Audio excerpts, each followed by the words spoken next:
Pemirsa, permasalahan tapal batas yang masih menjadi persoalan di Sumatera Selatan, pemerintah Provinsi Sumsel mendorong pemerintah pusat untuk segera menyelesaikan persoalan batas wilayah kabupaten kota di Sumatera Selatan.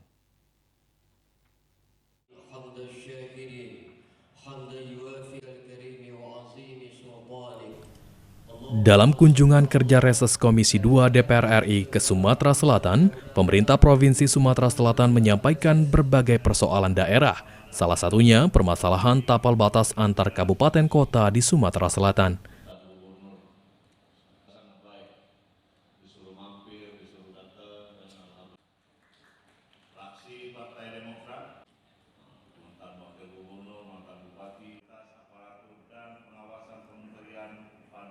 Untuk itu, Wakil Gubernur Sumatera Selatan Ci Ujang meminta pemerintah pusat untuk dapat segera menyelesaikan batas antar kabupaten kota maupun kepemilihan lahan antara perusahaan dan masyarakat.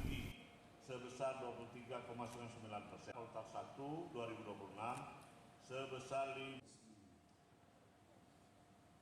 banyak sekali kalau sengketa itu, tapi alhamdulillah sedikit-sedikit semakin lama semakin kita selesai.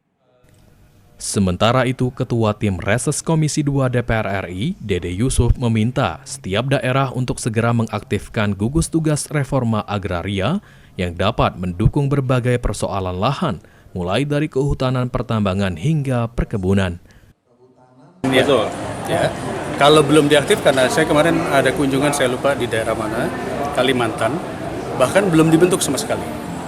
Ya, artinya ini adalah sudah amanat yang harus dilakukan. Ya, mungkin kehadiran kita di sini bisa mendorong agar ini diaktifkan.